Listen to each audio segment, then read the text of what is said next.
septembre 2025, comme on Botenayo, Peboé, madame, on a libre débat. Merci pour continuer, pour partager, pour liker, pour aimer. Et puis pour commenter justement, émission de Bissou Mokonalelo, parce que toi, il est éminent analyste débatteur sur ce plateau. Il y a libre débat, c'est un lundi. Oui, nous commençons avec l'actualité. Oyo et Zali justement na Kunanangambu ya Uvira na Este Amboka na Biso Congo, Bakongomani, Balamukina Tongo na manifestation monene, Monamboka Isakaz, ba vidéo. Soki okoki kotiela bongo bakongomani ba bongo na komona maeko le kakuna na mboka ya Uvira bakongomani ba telemi pour na koyeba bongo ko contester, ko manifester contre présence ya général Olivier Gazita oyo ba nommé comme commandant ya 33e région militaire kuna na ngambu ya Uvira oyo bakongomani ba lobi ete azali rebelle azali monguna. En tout cas cette manifestation est pratiquement plusieurs jours déjà, le Lonatongo Lissou va manifester koleka. On apprend que les manifestants qui vont disperser, na ba tir. Monamboka Isakaz à côté la biso ba vidéo, mais aussi photo il y a général Gazita po ba Kongomani ba bongo na komona e. Mais de l'autre côté, na ngambu ya FRDC ba kota Lissabongo était que zali bongo une manipulation. Le général Gazita a la confiance du chef d'état-major général. Il y a armée ya mboka na biso Congo, il a la confiance des institutions et en Boka-Nabiso Congo, le porte-parole, il y a armée, Sylvain et Kenge Atali Sibongo était manipulation, on a écouté justement en contradiction, les FRDC na Bawazalendo, justement, manipuler, on se pose la question, à quand cette diversion est aussi la paix parce que Est en Boka-Nabiso Zali menacé, ou Vira également, pendant que la population a manifesté, Monguna Pe à côté, les Mapon a continué à attaquer, est-ce que, et qu'on crée justement tes troubles oyo et comme mabongo parti à Mboka Nabiso Congo et mabongo na continuer qu'on démarrer na insécurité. On en parle Nabaï Congo Mali Bazanangé Longo sur ce plateau. Il y a libre débat mais aussi dossier Vital Kamerhe Assemblée nationale, ba député, ba Tombo qui va continuer à signer pétition. Mais le week-end dernier on a appris que pratiquement 13 députés bazana qui vont interpeller brutalement, ba dépouiller bango justement na Bilok va bien abandonner ce bazala kinango.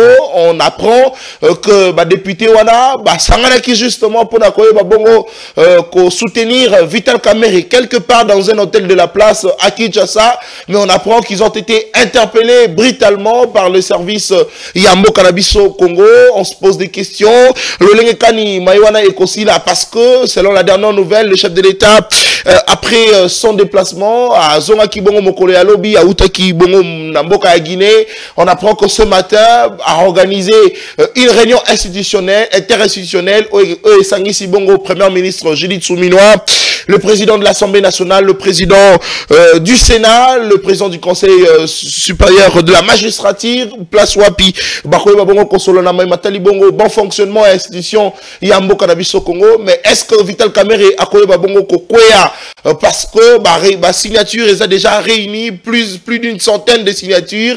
C'est vrai, la rentrée parlementaire et Zalibongo Mokolo le 15 septembre, le l'autre Zalibongo le 8 septembre. Dans pratiquement une semaine, pratiquement 7 jours, rentrée parlementaire et Kosalamanakat Assemblée nationale. Mais est-ce que Vital Kamerhe a koye babongo kokwea toko kanisa toko réfléchir na ba sujet alelo na ba imboka bazana longo tozali nesengo ya koyambela bino mwana mboka Gaston Piana azali bongo moko ya bakambi pe balobeli ya lingomba union sacrée de la nation azali personnalité politique mongamba ya peuple azana bisolongo sur ce plateau mwana mboka Floribea azali bongo porte-parole ya Asbel Kabila Forever tokoyeba bongo ko kanisa na ba ikongomani mibale sur ce plateau na ba sujet d'actualité à Mokonalo. Mais je préfère to bandana no na mai matali bongo dossier Vital Kamerhe si matoko kota siko na mai matali bongo situation il y a Uvira ce matin pendant que mwana mboka Isakaza ko bongse la biso ba vidéo et puis la photo ya général Gazita o bako boya bako rejeter bako senga e bongo manifestation ba on image ba vidéo yango wana manifestation moko na lelo ba kongomani na Uvira ba tomboki akosakana te balobi le général Gazita azali bongo ya bisote azali bongo monguna azali bongo moto ako placer li po ete bayi banguna ya mboka na biso bayi bongo na kokota mona mboka. La photo du général également on en a besoin ba kongomani ba mona voilà il est là le général Gazita ba misoso balobi ete azali bongo monguna azali bongo moto yo ba Rwandais ba placer justement à la tête il y a Uvira po ete ay bongo na ko faciliter bango ba M23 FC ba bongo na kokota. On se pose des questions, quand est-ce que cette situation prendra fin, parce que au-delà de tout il a la confiance des institutions de la République. C'est comme a dit le porte-parole de l'armée, le général Sylvain Ekenge. Allez, mon mboka Gaston Pianambote Nayo, Peboy Malam na libre débat, Toko Banana, tout premier sujet, dossier Vital Kamere. Lecture de fait dans les années Lelo, comme on a agitation à la Assemblée nationale. C'est vrai, les députés sont dans leur droit de pouvoir se décider comme ils veulent, justement. Mais les arrestations de députés, cette tension à l'Assemblée nationale, mais aujourd'hui, réunion interinstitutionnelle, Tata Mokozeko l'a organisé. Est-ce que Koye Babongo peut apporter solution na problème au Assemblée nationale, na Sénat, bien sûr, ils allaient lango Mokola Lelo. Mbote na ondeko Nathan Kianza na pesio matondi pona lokasa na yo. Mbote pe na moninga na ngai Floribe ya oto kabola na e plateau. Mbote na baninga nyonso bazali kolanda biso. Mbote na bana nyonso ya Bahumbu oyo bazali ko vivre net bato bazali na kati ya boloko. Pambate epai na nga Barumbu ndeko na ngai Nathan Kianza ekomi soki olongo na Bahumbu pokuma oleri. Moto alongo na Kisasa ki kolwezi ya kokoma. Mwana banguna na kuma na wilérité. Pambate banzela nyonso. Gouvernement provincial Kinshasa balance ki ba misala en désordre. Il semblerait que le ministre provincial a été père Alain Chimungu bazwa ki misolo ya l'état parce que faut que le gouvernement central a payé bango plus de 100 millions de dollars. Plus de 100 millions. Oui. Ba fongoli suko ba chantier nyonso en désordre pour na ko justifier misolo yana. Or banda Kinshasa, aucun gouverneur a tiré la kotonganzela à part le gouverneur Gentili Ngobilambaka. On a le bakango na plateau na yo, bazela net ba elengesa etikala kozala te, bazela net ba kikuite etikala kozala te, na ba érosion et ainsi de suite. Ngobila tonga banzela na fond propre ya ville. To tikala comme na page oya boye oyo ezali boyete. C'est pourquoi moi que te ba congolais le na ba kinois bali kobenga Ngobila le grand bâtisseur oyo ayaki kotonga Kinshasa le lot na marché central oyo ata ba régime belé le cas oyo tikala kotonga yango te. Mais gouvernement provincial yemoko atongi marché wana oyo yemoko kulutu na biso Ngobila benga kango grand bazar parce que le lot fou le comme na Kinshasa tie pa ina ngai na porte bombai kubakela ngai fou ndeko na ngai c'est là la ville a que la yo foule. Avant que la foule, le bosso le pont papa. Le bosso le pont, le bosso apporte. Ce qu'on se toqué, Billy les amis, ce qu'on dit, on peut en négocier ça. Mais ça dit, on a bande de quoi, on a bas côté sur les amis comme bango. Mais chef de l'État, le but, nous allons couper la choléra. Choléra, les amis malades, ya bossoto. Mais il y a sur l'État à côté sous bossoto pour la congolais. Ba vivre na biloko wana bazu sur ba kire rivière bichaku bazu bosoto wana nyonso ba bwaki nazali na kati nazali ko soutenir vision Kinshasa zobonga petit ko sekate nazali ko soutenir mais je suis maintenant victime parce que petit peuple ne ba ko kufa ndo yo ko soutenir ba ko bwa kelo boso mais ko soutenir les gens ko ndima makamunyo sotende ko ngai parce que lelo Kinshasa communauté jungle il faut que le gouvernement non sur l'équipe gouvernement ko tatikali ko zo misolo belé le gouvernement bumba izu mais ce ko ba congolais bazali ko nyo comme yali malamote c'est pourquoi toko benga lelo ba député ya Kinshasa ba la kana bangote soki tokela mokali kuna nzela ekatana parde batoko to ba le kuna eza affaire ndeko na ngai mais président assemblée provinciale azamona kimanseke donc ezamo c'est le bon moment tozali ko tele sur conscience ya babala kimanseke te botali muto boponaki mbuta levier wana bino ba député le roi ba député ba katana basata na ata bensi bumba kenda ka tem to koseli kambo alite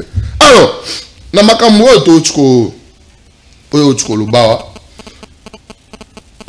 Vital Kamere ngonga na ekoki ngongene koki effectivement ngongene koki pour ne pas continuer to akende non na lobaka yango tango yiso te Vital Kamerhe atikala ko la biso te Vital Kamerhe abanda ko jouer jeu ya ba ennemi.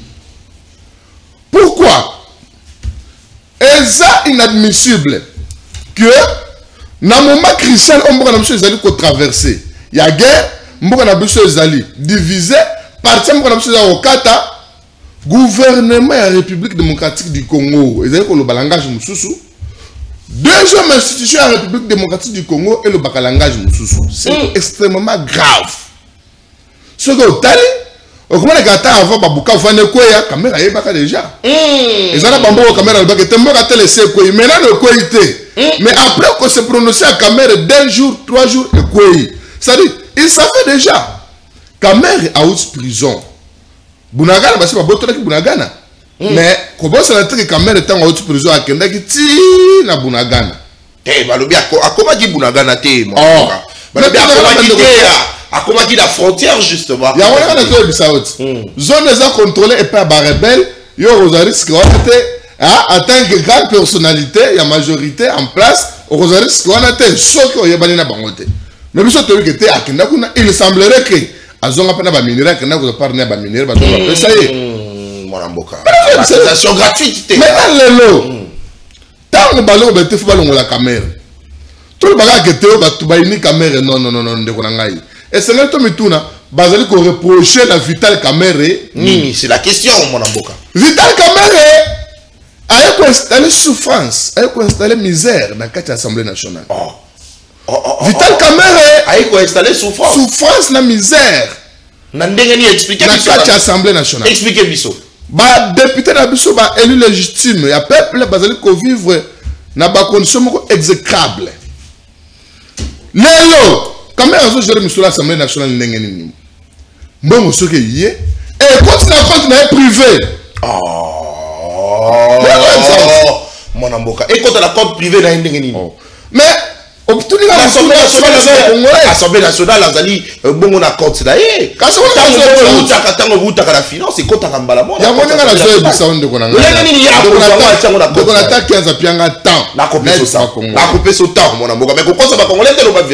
Voilà. Très bien. Ni ne reprocher Vital Kamerhe.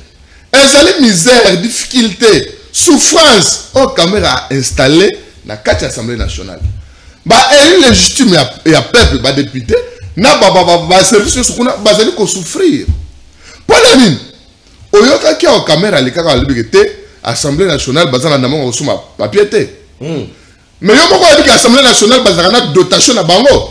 Après maloba Vital Kamerhe, premier ministre aleki alobi baza tana nyongwa 10 francs l'Assemblée nationale té. Bien voté. Deuxièmement, Kamerhe misolo l'Assemblée nationale so ekoti. Il semblerait qu'à ce titre, nous la compte na yemo privé. Mais c'est que notre député, celui monsieur le côté, à ce titre, nous la compte na privé, en connivence avec questeur chemin de Polypole. Mais mon avocat, Kamerhe à l'obango devant les députés, on manque même le papier duplicateur. On n'a pas vu le député contester. Non, le député va contester. Le député va contester. Quand on a la vidéo, il y a le premier ministre, qui était allé le quota, gouvernement, Bazana, nous, l'Assemblée nationale.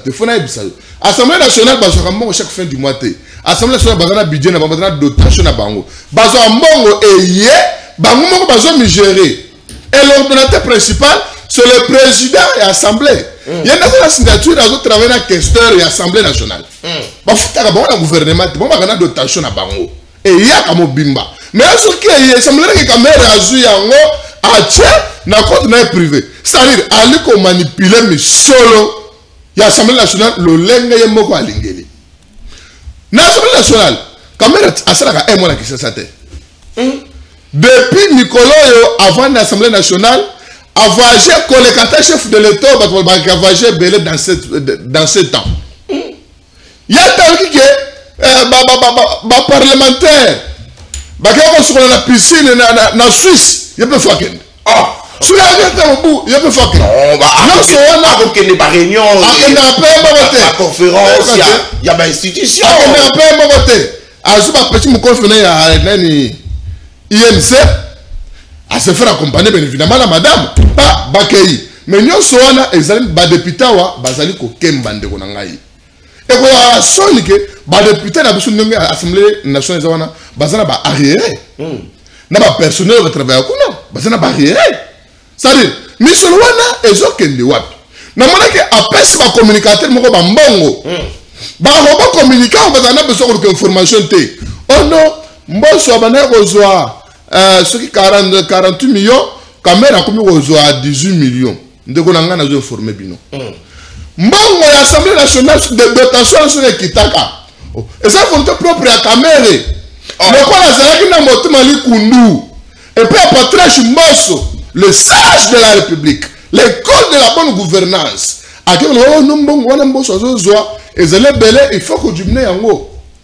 Caméra mutolobero makamwana. Maintenant aujourd'hui ba député bazali ko accuser ba détournement ba député bazali ko accuser mes gestion ba député bazali ko accuser balobi azali ko partager politiquement contre le chef de l'état parce que quand l'Assemblée nationale wana le Patrice Mbosso a aussi ko gérer yango c'était quand na misolo wana c'était pour la première fois ba assistant parlementaire ba ko payer c'était pour la première fois d'indemnité de sortie ya ba mabunda ya ba minako nyonso futama c'était sumbaso c'était pour la première fois que ba député ba zaki dignité na bango dia ba député national mais là lelo ce qui ba député ba zoki te esengeli caméra koya accompagnons-les toi bisa bango ba céder la menace te nous devons il faut qu'on s'y là na Vital Kamerhe. Mais mon amour, le contexte également n'est pas le même, je vous rappelle. C'est-à-dire Vital Kamerhe a géré l'Assemblée nationale pendant que Monguna a Telemi Makasi a attaqué Bisso. Il fallait également serrer les ceintures, ou il fallait,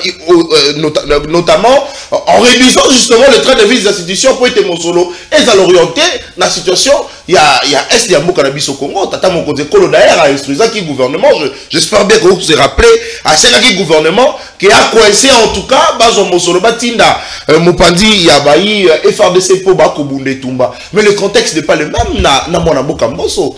Ba gestion mi balé wana il faut pas comparer à nous quand même. Le patriarche Christophe Mbosso Nampoanga, le sage de la République, à part bilan positif, Azali meilleur président de l'Assemblée nationale. Sur base de quoi? Mais Vital Kamerhe, à part mes gestions, j'arrive. À part mes gestions. N'avons mususu Vital Kamerhe aza trempé na autozolo ba oyo azali crédible terre. N'avons pas ça. Assemblée nationale de dotation bango zoya. Futa ba député ba personnel ozali ko futa bango te misolo wana ozali okendo wapi. Azali ko inciter bango neti ba na tata mokoza mboka ke ya mutazoti na mbongo te. Pour ani ta ba ke ba papier ozali le premier ministre. Alors qui a lobby bazala nyongo ya Assemblée nationale ata moko te. Ndeko na ngai na ta kianza. Silisa. Lelo Assemblée nationale est une institution monene.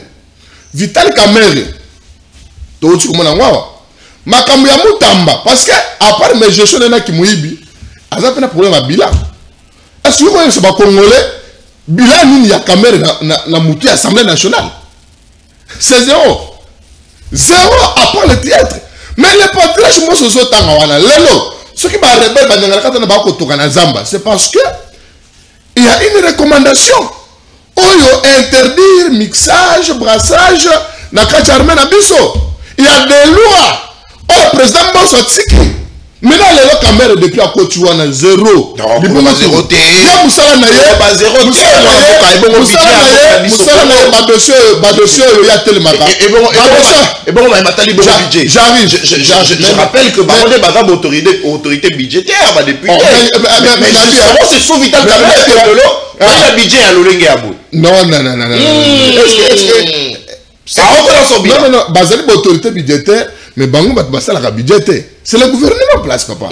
Bango Adoptaka Pamba. Et moi, je vous confirme que Kamerhe, malhonnêteté politique, c'est confirmé. Tel exemple, tel on a dossier Moutamba. Dossier a traité avec beaucoup de sérénité. Tel le dossier Matata Mponyo. Il y a quoi défendre Matata pour sa koufa. Maintenant, les gens va toucher. Merci. On manipule Matata déclaration. Mais c'est pour la toute première fois que parti en opposition et contre le bouton, c'est une majorité. Très bien. Cela prouve que bato caméra zana bango wana très bien caméra zana biso na kati ya union sacrée et bongo alingi atika et bonga akende libéra merci allez mon amour Vital Kamerhe très secoué justement na kati ya union sacrée surtout depuis que Tata Mokonzi Ekolo azwaki Bokonzi. Il faudrait rappeler que Vital Kamerhe Outo Genève, celui qui a accepté d'accompagner le chef de l'État Félix Antoine Tshisekedi Tshilombo tango na Genève bakona ki bongo Martin Fayulu Tata Mokonzi Ekolo atala qui contraint justement l'actuel justement Félix Tshisekedi contraint par l'UDPS de pouvoir retirer sa signature bakatisa ki kuna na ngambo ya Nairobi na Kenya na Vital Kamerhe Outo kuna bayokana ki bongo na cash bayokana ki soki Tata Mokonzi Ekolo a commis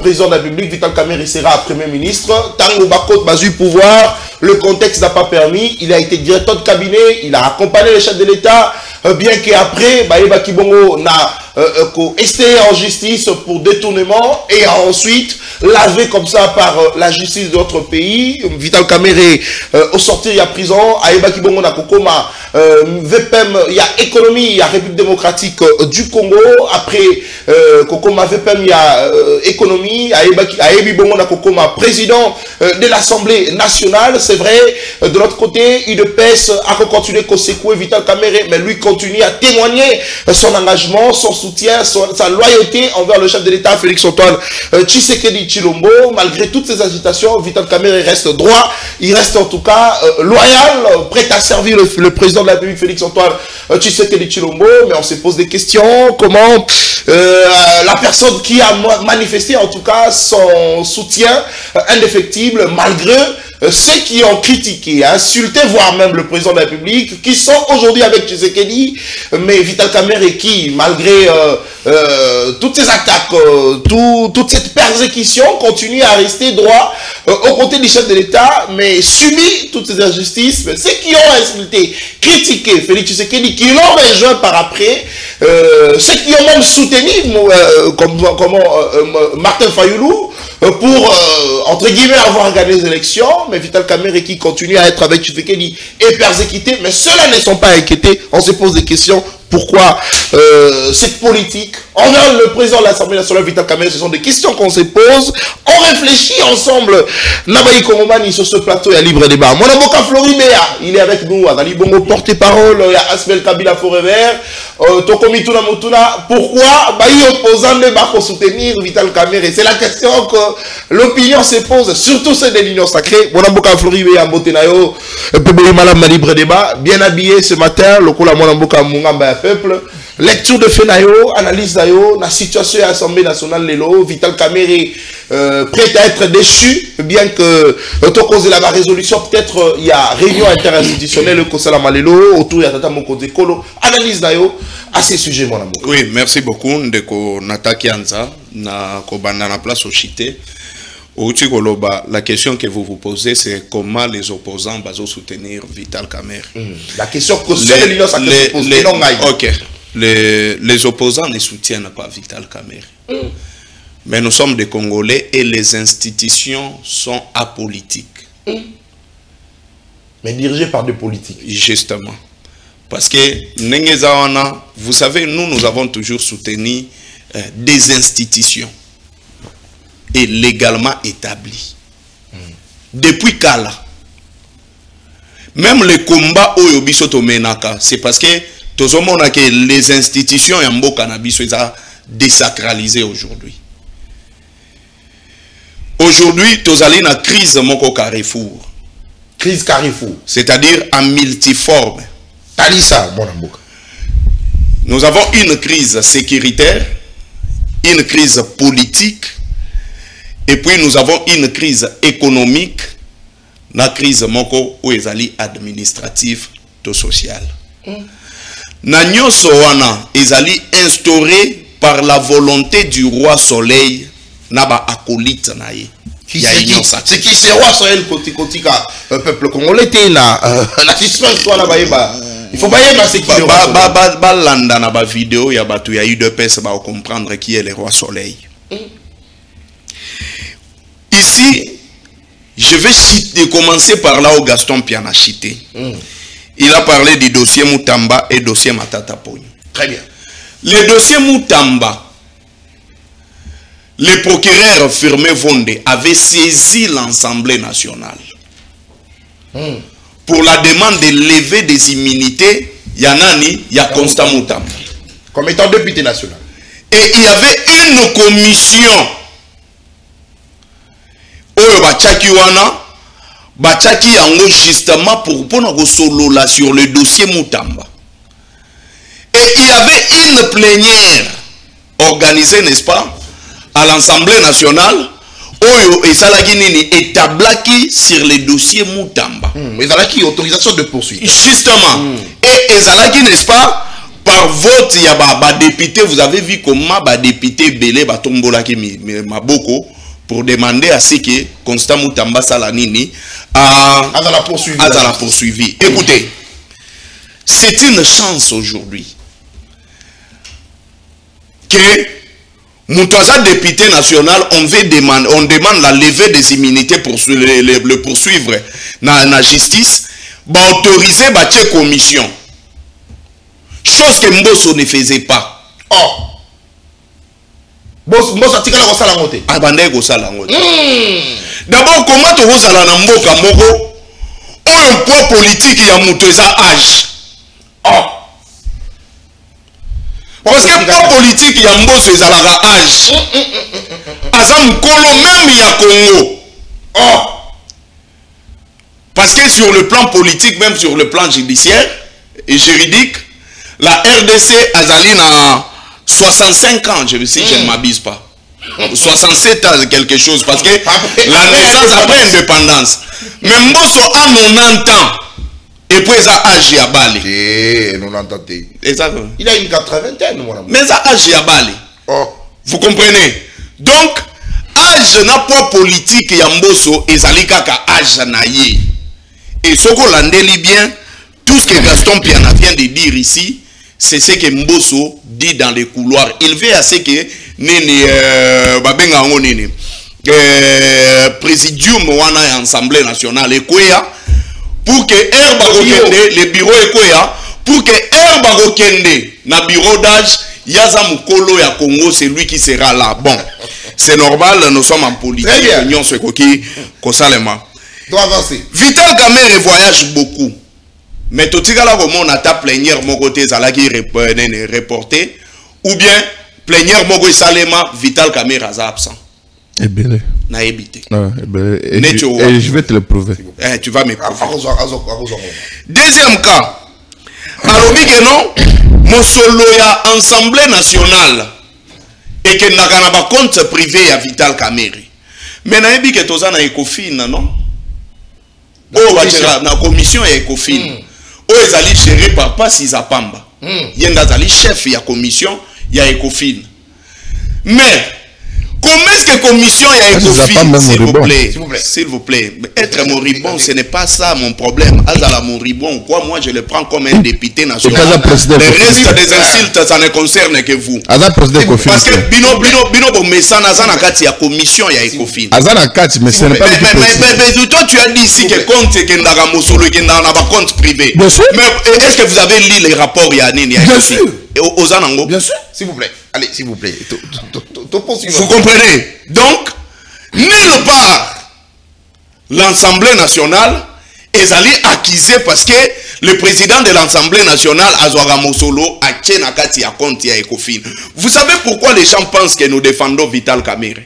C'est parce que Tozobo ya Lukuta ya Lolenge o Gaston Pianazolo Bela. Imaginez que je suis sur le plateau. On dit des choses qui ne peuvent jamais Kosalema. Et moi j'accepte. Mituka ya Assemblée nationale, nani alia Mosolo nango soki Mbosso te. Oh, c'est n'importe quoi. Oui. Il y a eu Mituka ya Assemblée nationale. Mbosso alia Mosolo wana. Et ils savent bien. Allez bien, moi bien. Mais le lot oyo, moi j'attends les rapports ya Ecofin.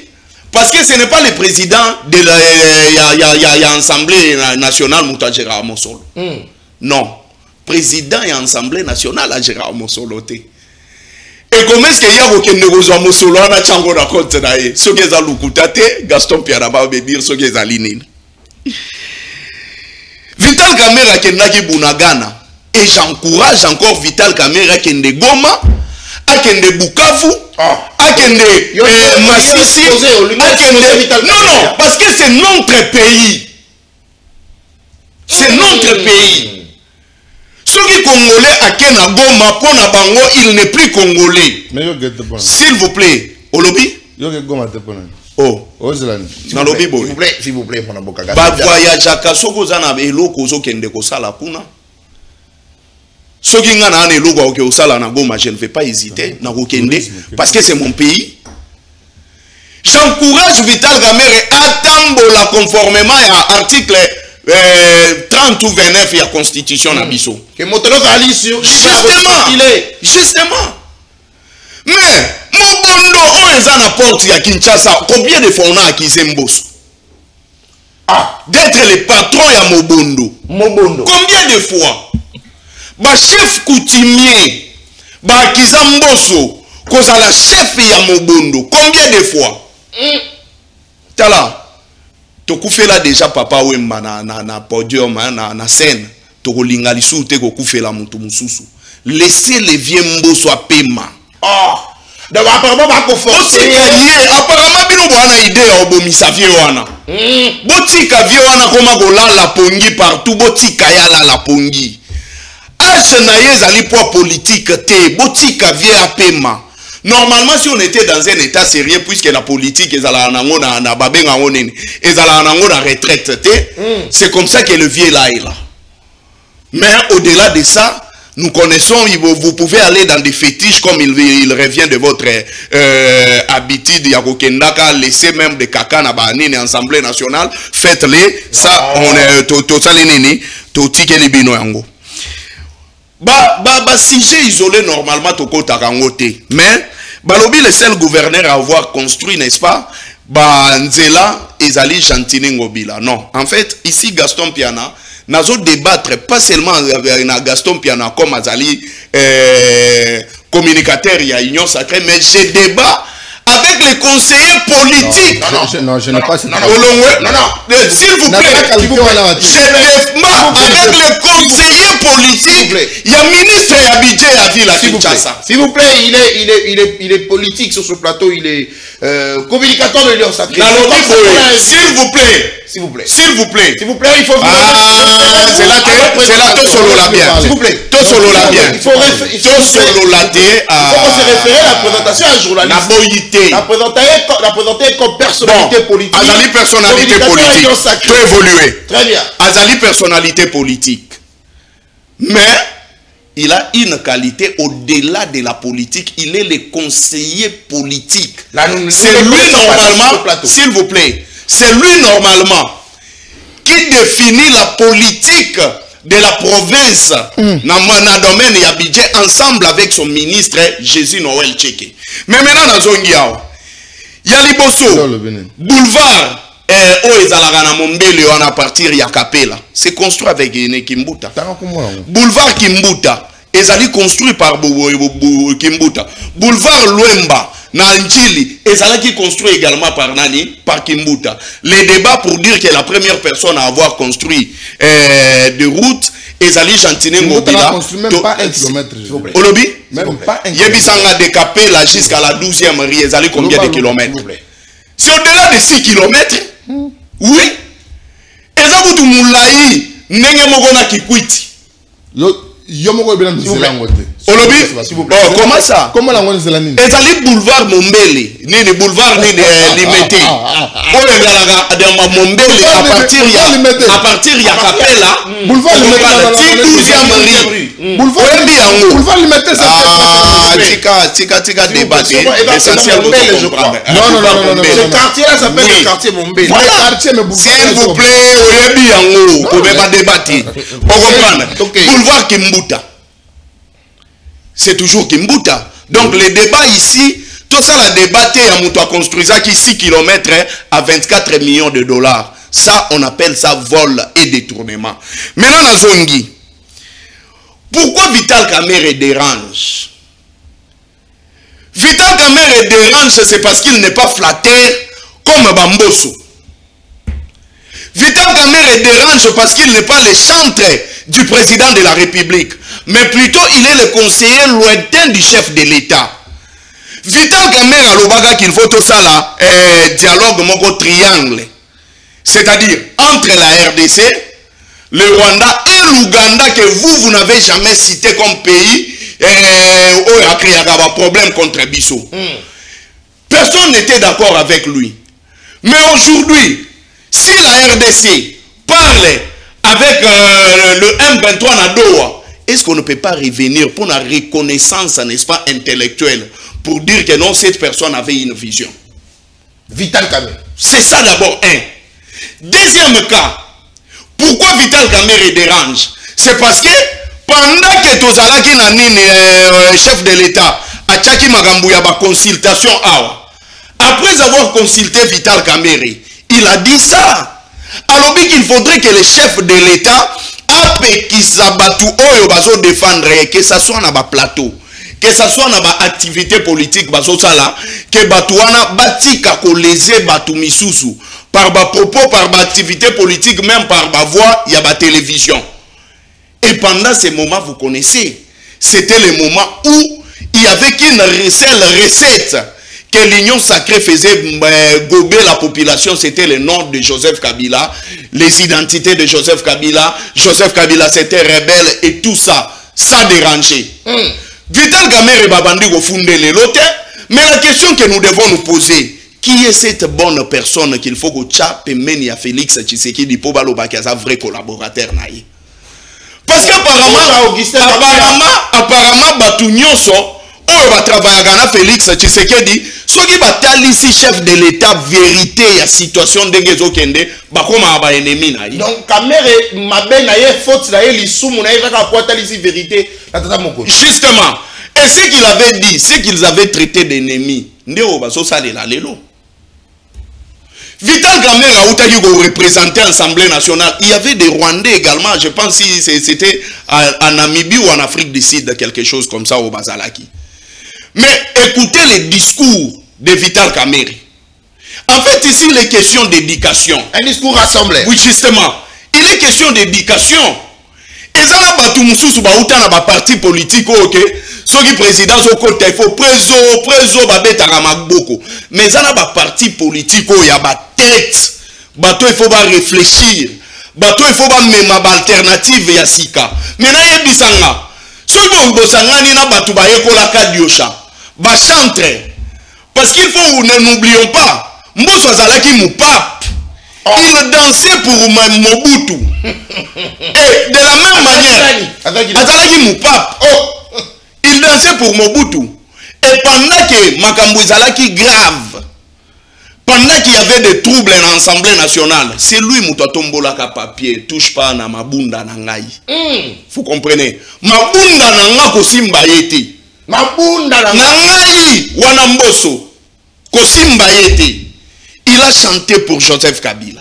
Il a chanté pour Mouzé, pas bon, Mouzé parce qu'à cette époque, il y a une rébellion à RCD Goma. Mais aujourd'hui, il continue avec la manigance.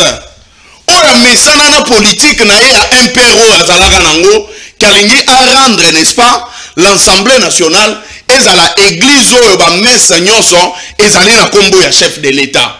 Il en est de trop. Et ce que nous devons souligner, c'est quoi?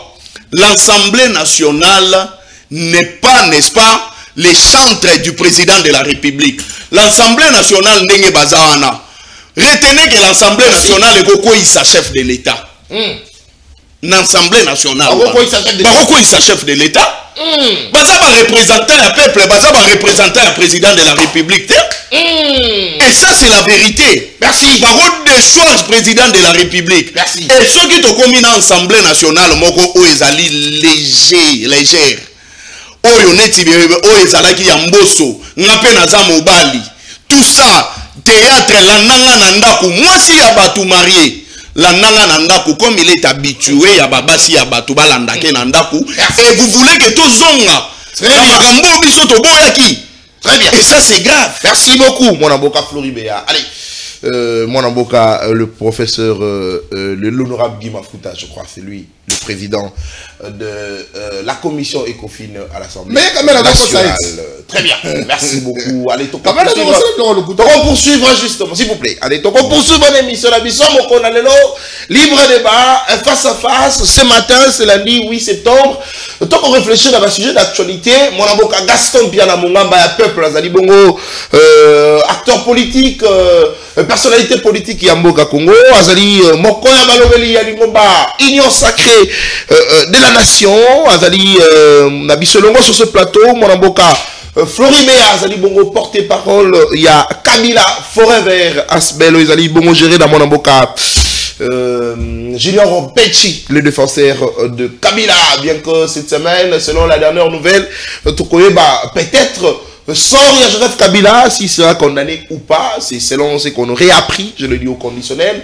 La justice du pays va se décider cette semaine, est-ce que Joseph Kabila sera condamné ou pas. Mais de l'autre côté, conférence sur la paix à Bayi, opposant au Bakutana Kibongo, Namboka, Afrique d'ici, les Sila qui déjà, Bayi opposant, Bazala qui peut représenter, surtout Bazala qui bon représenter Nangambo, il y a Afrique du Sud, bien que ma manifestation est Salamaki, Congolais, manifester liboso à salle pour moi c'est Kabila qui tue les Congolais. Tolingi était. Congolais vivant en Afrique du Sud, tout le monde qui va salle qui manifestation, kuna liboso na salle à conférence.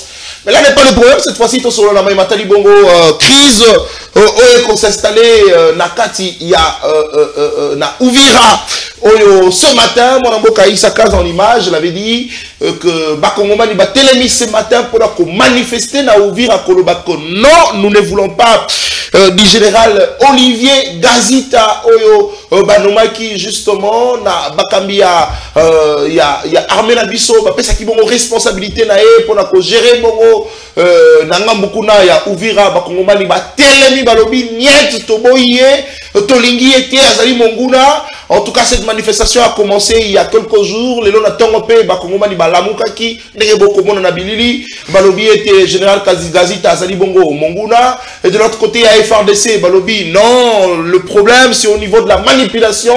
Bawazalendo bazali manipuler, la population est manipulée, et Zali Bongo Monguna nde ako manipuler pour na koluka bongo ko installer kaka désordre, insécurité kuna na ngambo ya Uvira. En tout cas, qu'en est-il de la suite? Le lengeka ni situation est qu'on la gérer.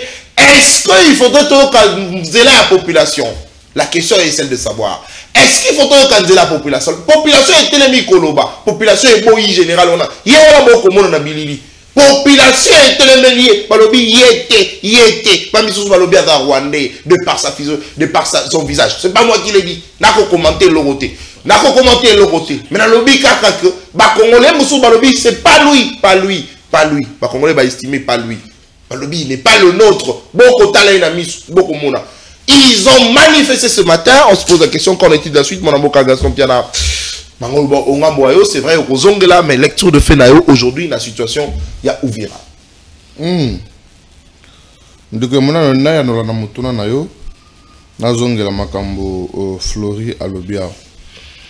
Au moins, c'est quoi l'avantage dans ces années?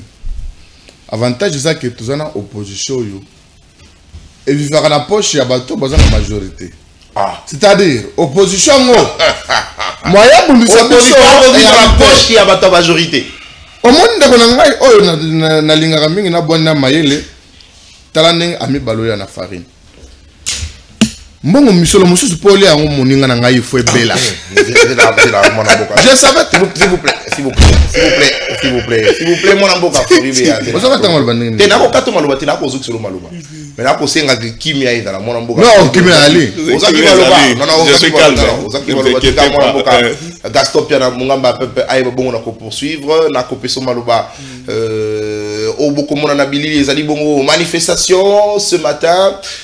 Yabayi Kongomani o ba telemi kobo ya général wana ndenge na bandaki koloba parce que la deuxième prise de parole to ko analyser sikoyo parce que l'ennemi continue à avancer, l'ennemi continue à prendre du terrain mais est-ce que c'est important, est-ce que c'est avantageux pour la République? Il y a quoi bongo ko telema ko telemela bongo ba oyo ba konomé lokola bakambi ya armée na biso Congo pour ko bongo ko accompagner tata moko zekolo na mosala o ko bunde tumba pour la situation en sécurité ya mboka na biso Congo mona mboka Gaston Pierre na zokiselo maloba na lingana ya Flori misolo mususu tango bozoli yango esengele bela.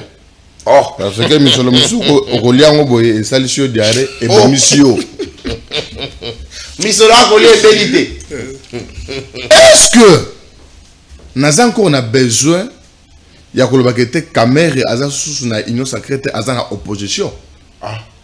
Énergie on donc na opposition bimisa pour ko défendre na Kamere attache ni rompeti atikala ko défendre boyeta. Il y a le bibako de bango ba défendre. Très bien. OK, mon amboka bimisa ba opposition et s'opposer à un système. C'est-à-dire l'institution est mal gérée. Il faut que l'opposition est morte la bibonga wana.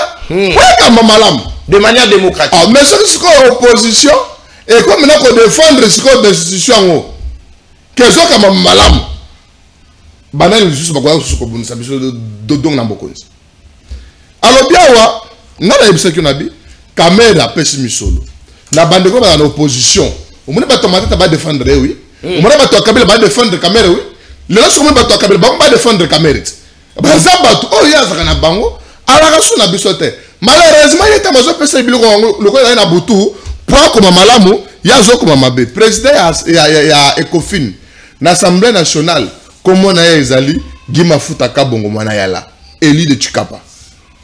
Et ça, c'est ça pas m'battre. Il est dans la commission. Calme-toi, monsieur. C'est ça. Moi, je sais comme quand tu parlais. J'avance. Alors, l'Assemblée nationale, ils ont un pouvoir, il y a des choix chef de l'État. J'aimerais qu'il y ait un juriste, un juriste, sur la ligne pénale, la solo. Alors, tant qu'on a démontré disposition de l'Assemblée nationale, parlementaire, Assemblée nationale, basant le pouvoir, il y a des choix dans le président de la République. Parce que le président de la République n'est pas redevable de l'Assemblée nationale. Nous avons un premier ministre, il y a une émanation à l'Assemblée nationale, il y a dans l'Assemblée nationale, ce n'est pas le président de la République. Le quoi est bango? Ben ventilation disposition à Sika au caméra qui est que te au bandona Kabila parce que bandekona ya Kalawi la famille na it te famille na ngai nazala pouvoir ya ko de choix na président de la République tango a kozoma loba aide sa congolais que te au moins article tel alinéa tel balobi que Assemblée nationale et ko de choix le président de la République mais ngai à ce que je sache disposition ana et réalité. Très bien. Toi avancez. Alors, tant que je parle là, tant que je suis Kamera, parce que Kamera, à sa Kamera, il y a un politique en salité. Il y a un solo, il y a un solo, il y a une opposition, il y a une Kamera, il y a Kabila, il y a une Matata, il y a une défense. Tant que je parle là, quand Kofi Mbosso, quand analyser, oh, quand on filme un mbosso, on s'attaquer la caméra. Non, moi j'ai donné des faits. J'ai donné des faits. Il est opposant. Mais j'ai donné des faits qui sont vérifiables. Avec des preuves. Mais tant qu'on lobby, le partage mbosso a détourné mon babis. Est-ce qu'on a ma preuve? Qu'est-ce qu'on a mis dans la base? C'est ma preuve. Parce qu'à ce que je sache, l'Assemblée nationale, ils ont déjà babis a au coup for mouta tiki babis. Il y a l'Assemblée nationale, comme on a les sages de la République. Mbosoko d'Ampuanga. Alors bien, on a affirmé. Alors oui, Mbosso, il y a un mukolo mobondo. Est-ce que ce que même na justice ndeko na ngai? On va beaucoup ça na capacité. Il y a quoi mener, mais il y a des bâtons oui. Alors il va ici, autant Mbosso, Azan a rebelle na RCD, c'est faux. D'ailleurs, RCD tango bandi, Mbosso azalaki na Congo te. Ala en exil.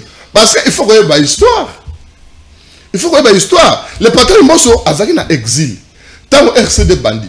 Tango baye bakuchi kota ya bandundu. Et donc na bandundu, il faut leader moko charismatique ou populaire aya pour stopper Makambouana. Il n'a jamais participé au mouvement wana. baye ba participer na dialogue pour empêcher batouana ba avancer, c'était ça. Et puis le makambo banzela Kimbuta nani boulevard Kimbuta ndeko nanga Flori Kimbuta tika kango 1 km te atika kango 600 mètres. C'est le gouverneur atika kango 600 mètres puis inachevé. C'est le gouverneur Ngobila Mbaka à l'époque ndi aye a sulisi yango a commencé à tikuna na suka. To tali ba elengesa. O le bino elengesa ba détourner salama. Non, mais c'est ça na kota suka. Allez-y. Na makambo lobi ya na Uvira. Mais surtout maina tula kiyo na matali boko ba député au bakangi au lobakité. Tu apprendre que bakanga qui va député bon quelques députés le week-end dernier justement pour la soit bakuta ki bango quelque part na hôtel moro de la place de Kinshasa. Wapi ba qui ko maîtriser bango na ba service ya mboka na biso Congo to landi d'ailleurs quelques politiques va réagir dessus balobi comment les députés peuvent être arrêtés. Voilà de répondre mais là ne pas. Mon frère non, j'arrive. Mon frère Fleury pose la question de savoir rapport à Ecofin et Bimité n'engeni balobi que te caméré azumo ngati na compte na. Net à l'Assemblée nationale. Pour battre basigné wala ce sont des députés. Oh, bazalaka kuna. Bazo confirmer bien tes caméras sur mon a la compte naï. Mais lui aussi défend même l'indéfendable. C'est pour ça que c'était bien comme nous sur Israël Goliath. Mususu Kolia et Katio nani Michopo. Oh, ba député dans le bana c'est quoi? Ba député basakani bazo défendre cause noble. Oh que tes caméras azali ko boma institution wana. Maintenant, caméra sur Misolo après si ba député Misusu quelques députés bakay ko sala réunion na hôtel moko awa pembeli na yo bazali ko se distribuer misolo ba service à l'état le quoi ezali vigilant baye ba priande bango bako kabola mosolo ba ju bango bako kabola misolo pour passer la déclaration maintenant ni musu après bande pour passer la déclaration à soutien na caméra na passer bango misolo Félix caméra ne vous tapez si bango misolo wana mais na passer bango misolo moi je na passer bango misolo. Parce que caméra ici, bango za kizemboso. Caméra ici, bango mbongo boko niko finga mboso. Or, mboso na c'est est-ce que mboso mutapi pas député monsieur que mboso la déclaration. Bali ba député à Sony. Très bien. Na za ko ne ba komo na bango to dévoiler yango. Tanga mi balé vite. Baza ba député à Sony. Tanga mi balé vite fait to les gars. Na ko tanga ndeko na. Très bien. Allez. Situation makambo ya Uvira. Les makambo photo to l'état na biso a traité avec beaucoup de prudence. Pour éviter le pire. Parce que, vous voyez que Uvira est des stratégique. Ce qui Uvira est alité par malheur, Katanga et quoi à la terre. C'est pourquoi mon chef de l'État a nommé. Aza général. Chef de l'État a côté Aza général. Chef de l'État a un service naïe. Avant de renommer mon chef de l'État, a fini la des dossiers personnels. Il y a Mouto et Bapessie pour la renommer. Très bien. Je pense que le chef de l'État a Zali Zobate avant de nommer Moutouana, amener banquette, amener ma recherche, amener que Moutouana à Ali Congolais. N'a jusqu'aux décisions il y a photo il y a Olivier Gazita qui est la vie sur la. Mais ce qui te l'a dit, tu vas dire qu'on juge la morphologie. Même na Kinshasa bato bon bazaliti. To la na baro na Gisaro azapeka na morphologie wana. Bazale belé. Ba ne connaissons pas tout ça kuna bazana ba morphologie wana. Mais il faut faire très attention. Ba ennemi na biso. Ba pesa ka alibi na bango balobi. Ba tout ti ba ali marginalisé. Est-ce que nous on attaque Kanza? Ezali stratégie te on bazali ko utiliser population na biso. Pour que ceux qui balongoli mutoyo ba Rwandais bazo raison ko ba botala to yebisa que na Congo ba tout bazali marginalisé on moni ba marginalisé général est-ce qu'il y a une stratégie ennemi a créé est-ce que biso il faut s'incliner na yango parce que faut éviter que le Rwanda ait un prétexte il faut maintenant ici souligner que Moutouma a recommandé général dans la chef de l'État nommé été et ça les volontaires chef de l'État après qu'on dossier après avoir s'assurer que Moutouane Azali général congolais Ali loyal Ali intègre Ali crédible le chef de l'État a nommé mais le bagani ba tout ba marginalisé. Est-ce que c'est la stratégie de bango ba sali? Bazali ko utiliser ba ndeko na biso na pour la koloka mobulu. Moi ici ce que je demande c'est que parce que selon les informations, il y a FRDC au ba pesa ki ba ndeko wana bazali manipuler. Alors, bazali manipuler. C'est à eux bateau service, il y a comme ça la mission là bango pour la quoi que na niveau ni bateau na bazali manipuler. Si ça ne tient pas, est-ce que présence ya général wana na Ovira, ezali question de vie ou de mort? Ba général bazali belé. On peut babi musala pour la ko privilégier personne. Très bien. Ba ko peut cocher un peu place mususu. Ba zu mutu mususu, ba ti na Ovira pour ne pas donner ba prétexte parce que il faut éviter tu dis de ce mot sensible na zone moko peut ezali pe zone malamote. Très bien. C'est pourquoi ba Congolais il faut balandaka na attention le ministre Patrick Mouyaya. Il ne faut pas qu'on ait un message à l'ennemi. Ennemi a joué à Ovira. Batu bakufi. Na Ovira. Parce que na yamoko Mouyaya. Oui, on va conseiller ma camouflage parce que Azali le porte-parole du gouvernement. Ou Azali comme ma voix. Il y a gouvernement dans le langue SNL. Azali ko bunda. N'a pas ennemi. Sur la coordination, il y a premier ministre. Sur le leadership très éclairé, il y a président de la République. Et son excellence Patrick Mouyaya. Azali ko kebisaba Congolais. Est-ce que le dossier Ovira wana il y a le poison rwandais? Maintenant c'est à nous maintenant de faire un bon travail pour maintenant aider nos frères et sœurs se trouvant dans la zone wana de ne pas consommer le poison rwandais. Alors Batala général Wanaye, voyons un peu comment est-ce qu'il va travailler. Je ne pense pas que le président de la République arrosera Moutati de en une minute Moutouda Moussous Monamboka Gaston Pierre Koiba. Est-ce que Ezali des problèmes entre le FRDC et Wazalendo, parce que le porte-parole est armé à l'obéité. En tout cas, ils ont manipulation dans le chef de Wazalendo. Est-ce que problème des à niveau anaté? C'est vrai, topé ça qui honneur, topé ça qui le koum na Wazalendo parce que Bakobunda, ce sont de résistants au bandimité que baligité que mboke kobunga. Mais est-ce que le lengue to tie la ki bango en avant-plan? Il y a un copé sabangoté l'Olendo, et copé sabangoté Moutou Makasi, il y a un côté la armée loyaliste, parce qu'il faudrait rappeler que le général a dit Moko Yabayi ma pinga na biso na kati armée na kati FRDC.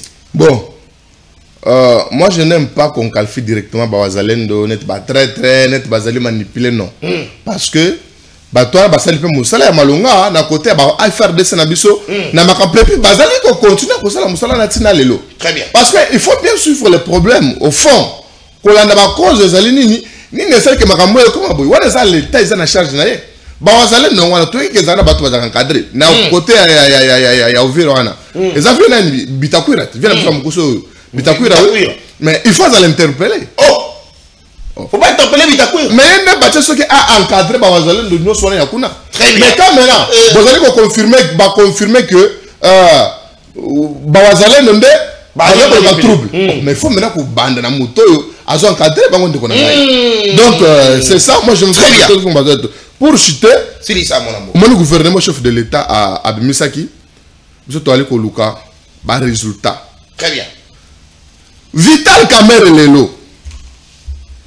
Ako kotala mutuni na kokwa na libulu akomi ono baati mutazo bundisa ngai or baati baza kote moko na Vital Kamerhe mais baati azali victime ba pillage azali victime ya ba méchanceté ya ba rebelle wana bazali ko saboter biloko Modeste Bache Lukwebo mais na moni bato Kamerhe apesi bato mbongo pona ko s'attaquer na mwana mboka Modeste Bache Lukwebo ote Bache Lukwebo mutazo vieux siège na ye. Ce n'est pas bon. Lelo baati azali ko pesa ba fruit. Oyo ezali malamu tala ministre ya travail oyo azali sikoyo kulu na biso masamba wa masamba na Congo nous avons un problème ata SMIC ya ba congolais à respecter te ba heure de travail et de pasaka mais mbongo na bango ya ba heure supplémentaire ezalaka te oui faire na masamba ici maintenant na ko ba congolais que a maintenant commission en place parce que il faut qu'on identifie ba problème pour la commune a moyen il y a qu'on parler maintenant le problème.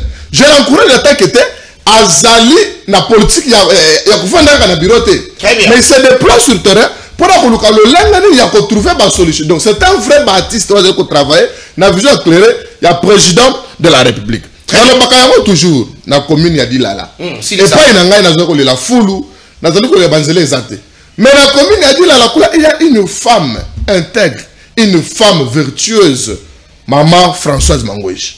Oyo azali kotonga banzela na kanina, oyo azali kotonga banzela na golf, lelo commune ya dilala et se transformer.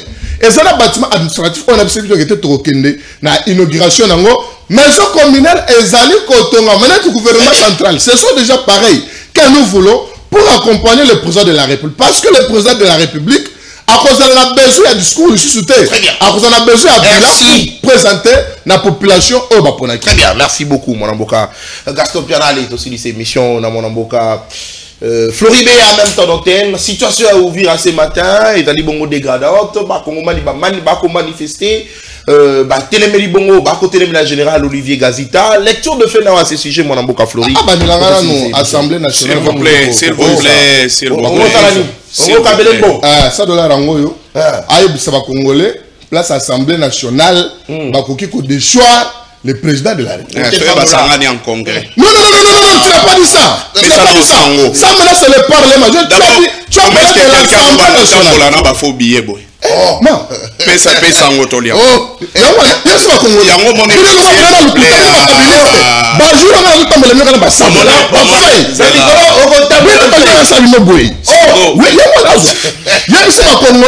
Place il va député, il a bien précisé, va député, Assemblée nationale, va de choix le plan de la République. Yo, c'est juriste. N'a tu le mbongo, ça de la rangwana. Si tu veux, j'ajoute. Je ne sais pas congolais. Mais le kabiliste, je ne sais pas fait. Obetaki parole fait. Est-ce que tu as solo là, attends bien, monsieur. Je ne sais pas congolais, je ça de la rangwana. Est-ce que monsieur Febeba ou bien photo solo?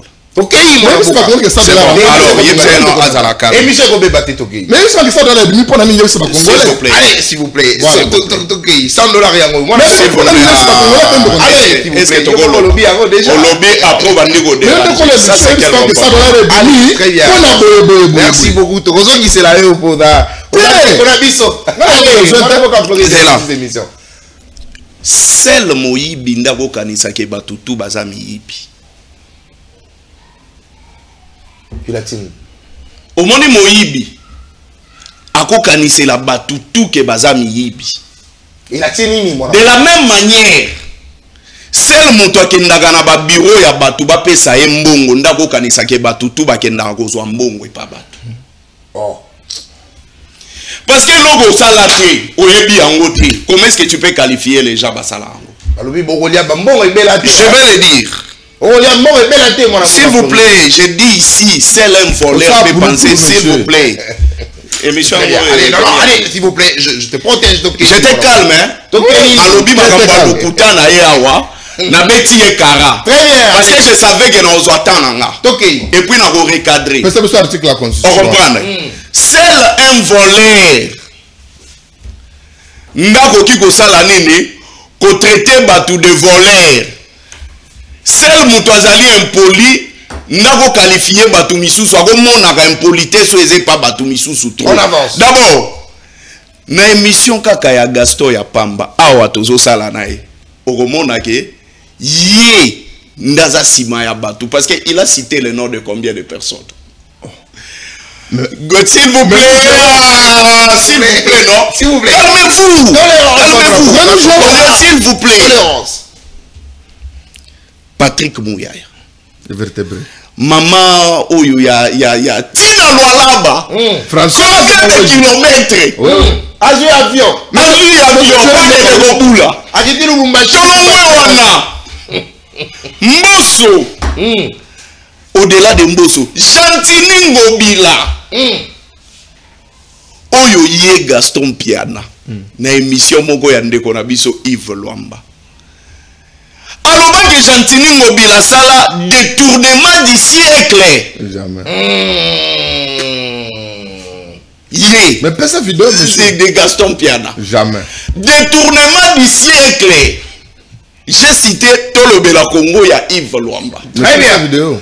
Vous comprenez? Mais le Oyo, Gaston Piana Yemoko Zongi, Chantini Ngobila, Chantini Ngobila, Chantini Ngobila, Chantini Ngobila. Olongwe pas Jésus Noël Tcheke parce que nil part na yo ki otangi kombo na ye. Je parle des infrastructures. Ça. Tu as avancé aussi les émissions, mon amour. bien les Niamboko et Zanini. Ce qui pour toi, personne qualificative. Hein? Hermoko Fandanouga Kimia Yokaye. Maintenant, les gens ont compris que la personne qu'on utilise, la personne qu'on donne à Mongo et Belaté, c'est lui, Gaston Piada. Ça me l'a révélé. Allez, Bella qui toque. Oh, c'est un peu zéro. Ça me l'a révélé. Ce qui est les gens, ce qui est deuxième cas, Nazongi. Nazongi. Je le confirme. Et comme vous avez vos habitudes là, bah chef coutumier, bah sangana, pour dire que c'est... Moi j'ai tweeté ça na Xanangezali. Que Mbosso Moutazali patron ya ba Mobondo. Bah chef coutumier baloba yango. Et la vidéo existe. Comme Mbosso ayebisa bino obike non. Naza na minuit ya ba jour na ngai. Bokende bolukela nga batu na kanga bango. Ne héritage na kotikela bino. Alors continuez à les dire et à les faire. Très bien. Ngana lobi te ya okufa. Yondo lobi ya okufa. Ngana lobi azana minuit. On est de grande intelligence. Ok, tu avances. Maintenant, l'opposition va téléméla système. Système en ouezanine au bisotozo téléméla. Il y a dysfonctionnement, il y a une institution. Mabunda Zalaka. Mabunda Komaki Mabe. Jean-Marc Abound. Oyo va menacer Mabunda Longwa. Premier vice-président et Assemblée nationale.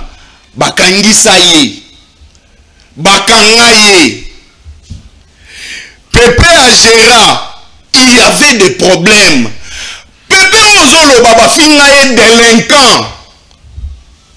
Parce que être d'abord chef, c'est ça. Koyeba même diriger ba plénière.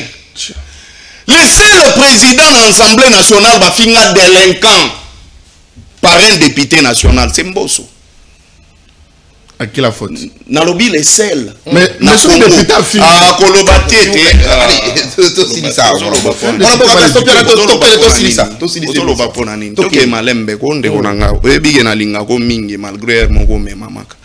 Vous comprenez? Bafinga est délinquant. Pourquoi? Parce que lui, il défendait les gens. Abandonné vous défendre. Exécutif à défendre Bango. Abandonné vous boya même rôle, il y a des députés, ça les mamalamu. Abandonné vous boya ngo.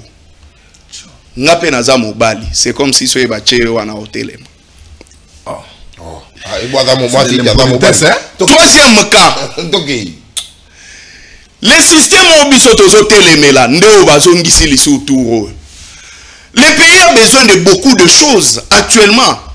La situation sécuritaire, ils ont créé problème. Mais bien une situation sécuritaire, un vieux fatigué, on a déjà na minuit à ba ernaye, alinga tinga ma place wana. C'est comme ça que Bino, vous voulez que ceux qui bokosi tobeti kara. Ceux qui ont lobby vérité, comme Bino bolier, bokanisi batutu balia kana même nzungu da Bino. On n'a pas les mêmes habitudes et ça c'est normal. Mais maintenant, caméra zande konabiso parce que bato matata ponyo ba défendre ba kabiliste ba défendre oui, caméra c'est notre frère. Votre frère de la même manière toi tu es notre frère. Non, je suis pas votre frère. S'il vous plaît, Mbosso a sa frère Nabiso, Félix Tshisekedi a sa frère Nabiso. En fait, ce qui est bien et ce qui fait la différence entre Biso Nabino, nous on ne refuse jamais de Congolais. Biso boya ba Congolais té. Tout celui qui est congolais à sa frère Nanga. De la même manière, même la divergence politique, ce n'est pas pour autant que Gaston Komi Munguna Nanga. Non. Botika kokabola ba Congolais. Botika, le moment est mauvais. Arrêtez de diviser les Congolais. Arrêtez. Arrêtez de diviser les Congolais. Botika. Nous devons à un certain moment, tout comme à un niveau européen, tous à la même na esengo ya kotala na comme des Congolais. Botika biloko wana. Et maintenant na ye. C'est ça. Ouvira, mon amboka. Ouvira. Écoutez, la force revient à l'État. Et quand on parle de la force, tout le monde a, n'est-ce pas, service et à sécurité. Le peuple, c'est le mouton encadré le peuple, et l'État. Mais nous nous sommes rendus compte que l'État a failli dans l'objectif. Oh, comment ça? Maire de la ville Azakuna, Azali fédéral, il y a parti à Bitakwira. C'est la vérité. Naouté porte-parole Nabango, il a confirmé ça. Je le cite, Maître Vumbi. C'est Vumbi, c'est Yannick Vumbi. Il a dit ça dans CCTV. Mais ce qu'on a dit communiqué, il y a maire de la ville, aux hommes qui a une manipulation et une main noire.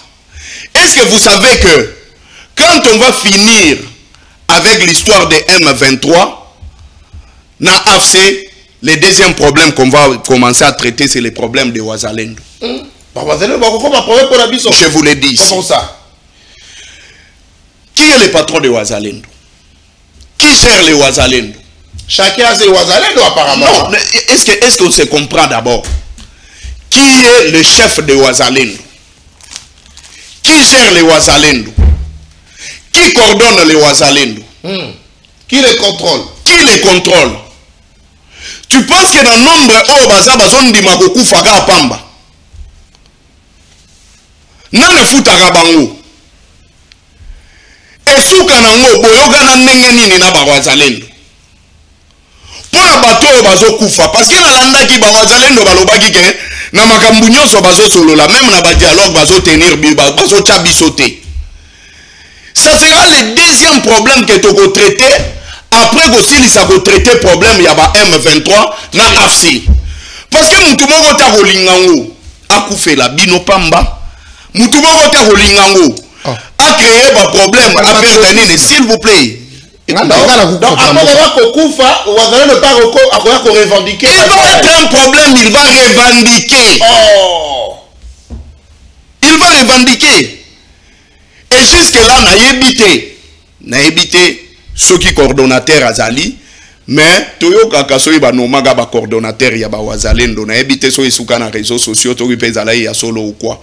Nous avons une armée, et l'armée loyaliste, l'armée qui a prêté serment à défendre les Congolais, ce ne sont pas des Ouazalendo.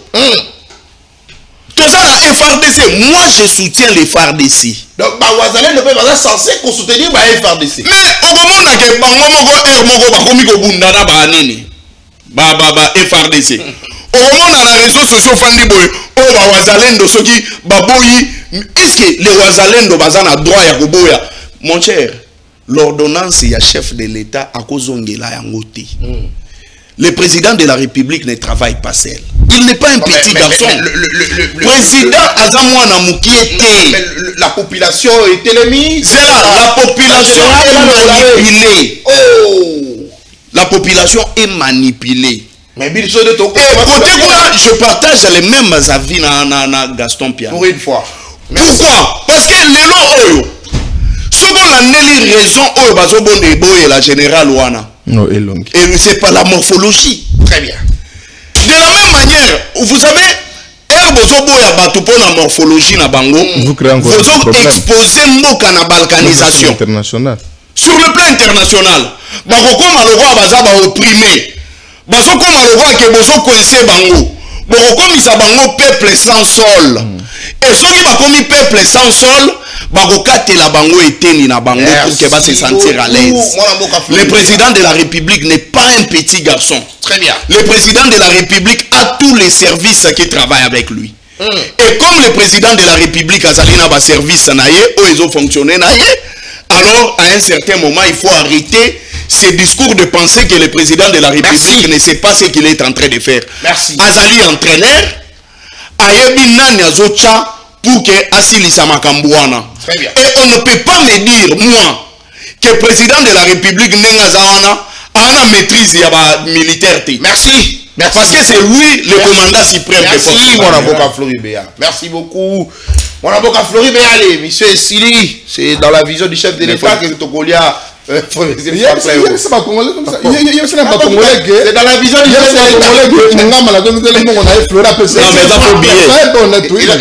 du chef de l'État d'être mais il faut dire la vérité, il y a des faux billets. Ça va tirer la poche. Donc on a la vision du chef de l'État. Allez, merci beaucoup. Nabila, nous sommes là pour la collaboration de partout à travers la République. Merci, Namona Boka, Maître Toussaint Béa, le combattant de la liberté, voilà qui justement on a le Konabiso à SML13 pour la Kolanabiso, Topesio Mbote, et puis Topesio, excellente semaine, Nayo, Mona Boka, Toussaint Béa, le combattant de la liberté. Merci Nabino parce que bon, on a de partout à travers la République. Merci Nagation Piana Monga Béa Peuple. Merci Namona Boka, Flori Béa, Oyo, Azali Bongo porte-parole, Yalingomba, Kabila Forever. Bolanda Biso de partout à travers la République. Merci, n'a continuer à renouveler confiance Nabino, na émission Nabino, et que continuer qu'aux et que continuer qu'au servir Bino en toute responsabilité. Nayango, Naliga qui justement n'a profité de l'occasion, na l'olenge Monamboka, Gaston Pianatali, ça qui bon était que l'excellence Ferdinand Massamba, il n'est pas dans son bureau climatisé, il n'est pas, c'est pas un bureaucrate, mais c'est un homme de terrain. Donc constater en gros justement la l'olenga Kokita. Je l'ai dit récemment, Ngaimoko na mona kié, na moni ministre, je me suis approché, Natuni Motuna, qu'est-ce qui se passe? On me dit, le ministre Ayaki Bongo inspecté au Lolenge Bamisale et Kosalama sur terrain, notamment dans le chantier à Kinshasa, comment les Congolais sont traités justement dans Moussala Makasi ou Bakosala.